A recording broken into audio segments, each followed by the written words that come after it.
Good morning to all of you, beta. Now today we are going ahead with the dihybrid cross, which is one of the very important topic.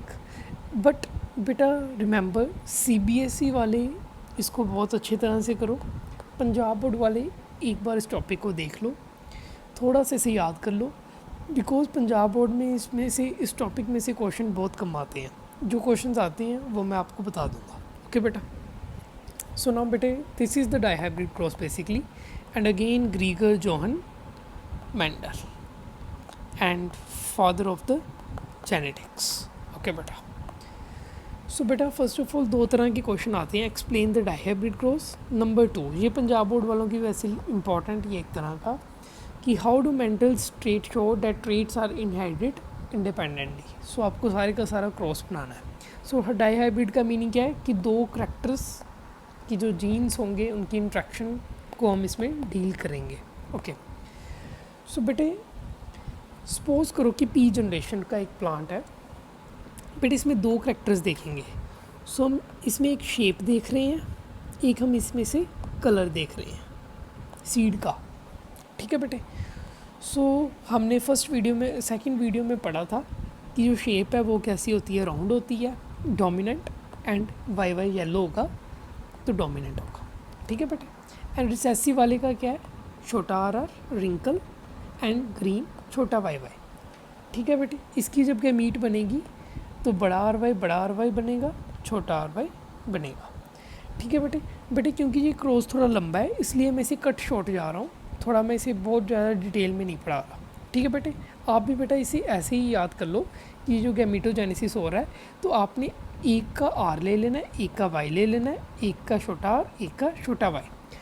जब आपने इसको F1 generation बनानी है इसकी, तो आपका पूरे का पूरा पुन्नेट स्क्वायर बनाने की ज़रूरत नहीं है इस क्रॉस में, क्योंकि ये क्रॉस लंबा चलता है इसलिए. अदरवाइज़ वो बहुत ज़्यादा ना पेपर पे घिचमिच हो जाती है तो वो एग्जामिनर को भी समझ नहीं आता. सो जैसा बुक ने बनाया आप वैसे का वैसा बनाओ इसे. सो बड़ा आर छोटा वाई. सो इसको ठीक इस तरह से राउंड को एक साइड पे अरेंज कर लो, येलो को एक साइड पे अरेंज कर लो. सो ये बन गया अब राउंड येलो. ओके बेटा. सो ये बन गई F1 प्रोजनी. ठीक है बेटा. बेसिकली हम इसको प्लस कर रहे हैं कि आर आर को एक साइड पे लिख लिया दोनों को, एंड वाई वाई को एक साइड पे लिख लिया. ओके.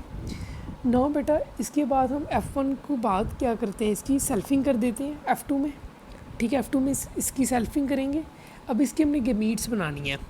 सो बेटा अब गैमीट का बनाने का ये देखो कि पहले आर को इस वाई के साथ लिखो, फिर आर को इस वाई के साथ लिखो, फिर ये वाले आर को ये वाले वाई के साथ लिखो, फिर ये वाले आर को ये वाले वाई के साथ लिखो. सो इस तरह इसकी 4 गैमीट्स बन जाएंगी. सो 4 गैमीट्स इस तरह से इसकी बना लेनी है आपने. ठीक है बेटे. ये 4 की 4 गैमीट्स लिख ली. उसके बाद उसी तरह से दूसरे प्लांट की भी हमने ऐसी लिख ली 4 गैमीट्स. एंड इसके बाद में हमने इसे बस स्क्वायर में जाके एंड हमने इसे बस पुन्नेट स्क्वायर जो है इसकी कंप्लीट कर देनी है. ठीक है बेटे. सो ये वाली लाइन में जितने भी ये वाले हैं, ओके, इसको इन सभी से मल्टीप्लाई करते जाना है. ठीक है. सो आपके पास ऐसे करके कई सारे प्लांट्स आ जाएंगे. सो इस पर्टिकुलर लाइन में इसके साथ सभी को मल्टीप्लाई करते जाना है.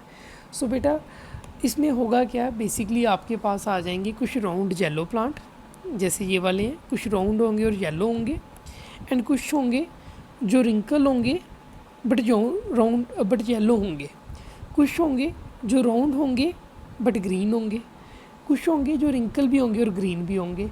सो बेटा आपने उस तरह का एक जो क्रॉस है वो पूरे का पूरा बना लेना है. एंड इसमें जो आपको पता होना चाहिए बेसिकली वो है फिनोटाइपिक रेशियो.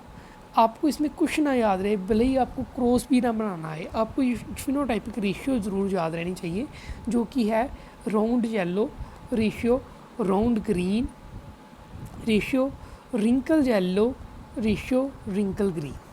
ठीक है बेटे. पहले आप राउंड वाले के बारे में लिख लो, फिर आप रिंकल वाले के बारे में लिख लो.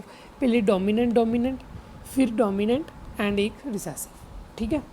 उसी तरह इसकी रेशियो आती है 9:3:3:1. इसकी बस आपको फिनोटाइपिक रेशियो याद करने की ज़रूरत है, जीनोटाइपिक रेशियो याद करने की भी ज़रूरत नहीं है.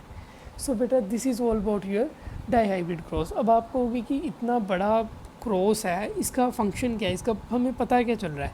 बेटे इसमें हमें पता ये चलेगा कि ये जो ट्रेट्स होते हैं ना, ये जो ट्रेट्स होते हैं डाई हाइब्रिड क्रॉस में, ये जो जीन होते हैं, जो इनहेरिटेंस ऑफ वन जीन है वो दूसरे जीन के ऊपर डिपेंड नहीं करती।